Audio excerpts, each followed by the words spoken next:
Alright, hey guys, so I'm going to go ahead and read the section on Louisa May Alcott. Alright, such a tomboy. Men smiled as a 6-year-old girl whizzed past them, rolling her hoop around the Boston Cannon. Such a tomboy the little Louisa May Alcott is, remarked well-dressed ladies to each other.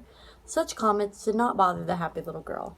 Come on, Lou, you can do it, cheered a crowd of young boys in admiration. They knew she could beat most boys bigger than herself in races. Her parents, Abba and Bronson Alcott, knew what a tomboy their daughter was, too. Perhaps a new doll would help, her mother thought. For her 7th birthday, Louisa received a doll. She tried hard to love her new doll, but Louisa's feet kept wanting to run. How tiring those days were to Louisa's poor mother, especially the day when Louisa's feet ran too close to the edge of a deep frog pond. In she slipped with a loud splash.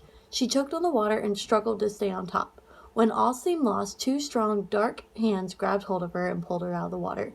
Before Louisa could think her rescuer, he was gone. She never forgot the kindness of that boy who saved her life. The Alcott family. Louisa's family lived most of their lives in Massachusetts. Bronson and Abba Alcott had 4 daughters of whom they were very proud. Anna was the oldest. She was gentle. Anna would sit still and quietly sew. Louisa was the second oldest. She was full of energy and very noisy. Much to her shame, she had a quick, bad temper. She usually realized, however, how wrong she was to lose her temper, but she would beg for forgiveness with all her heart. Besides running, Louisa also loved to read. She loved to write her own poems and stories. She even wrote plays which she and her sisters performed in the barn. Elizabeth was Louisa's younger sister. Her family lovingly called her Beth.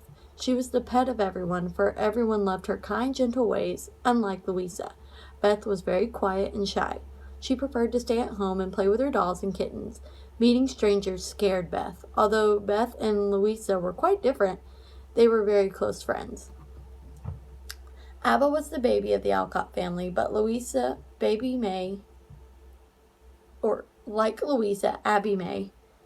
had a quick temper.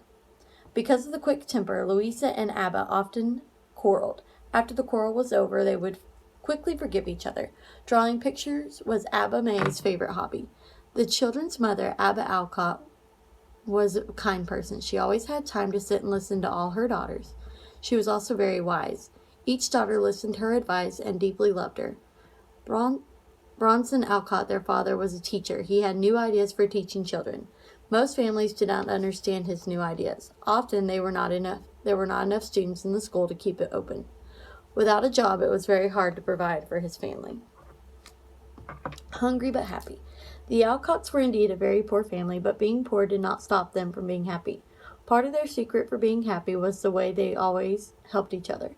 For breakfast, they could usually afford only milk and bread. One day, their mother heard of a poor family that lived down the street. This poor family had no breakfast at all.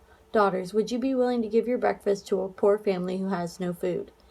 They were hungry themselves, but they cheerfully took their breakfast to the poorer family and watched the starving children gobble it up. The Alcotts returned home, hungry but happy. Winter in Massachusetts are very cold and snowy. One winter night, Miss Alcott watched the fireplace. There was only a little firewood left. What would they do when the wood was gone? Big fireplaces were the only way of heating homes at that time, and fireplaces needed wood. Just then someone knocked on the door. When the door was open, there stood a man who had no firewood for his home. I have sick people in my home who need the warmth of a fire. May I use some of your firewood? He asked. Mrs. Alcott knew her family needed the warmth of a fire too, but Mr. Alcott did not hesitate. He gave the poor family their firewood. Later that same night, there was another knock on the door. One of their neighbors had an extra load of firewood. He wondered if the Alcotts could use it. Afterwards, Mr. Alcott told his family that God knew what they needed and would supply it. Louisa loved her parents all the more for the willing way they helped others, but Louisa had keen eyes and a tender heart. She knew how worried her mother always was over being poor. My poor parents, they always worry about having enough money to take care of us, thought Louisa.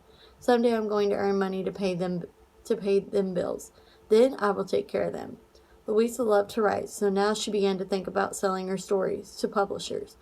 How happy Louisa was, and how proud her family was of her when her stories were published in a magazine. That was just the first of many short stories she would publish.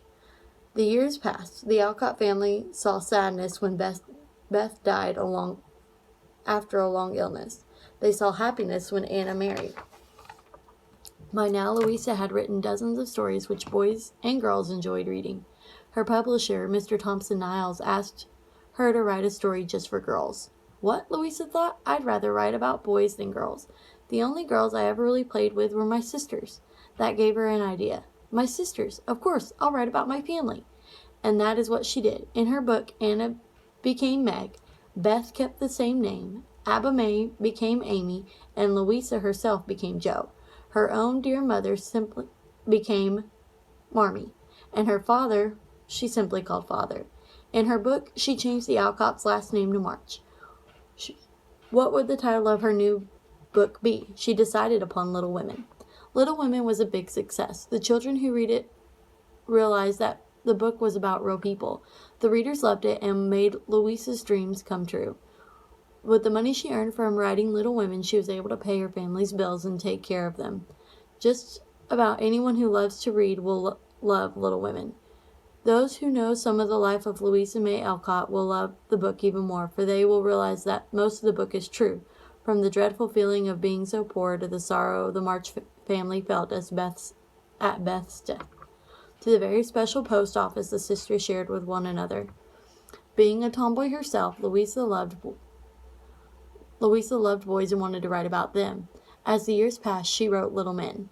The last book she wrote before she died was Jo's Boys, which is a continuation of Little Men and tells about the March family in later years. Although over 100 years later,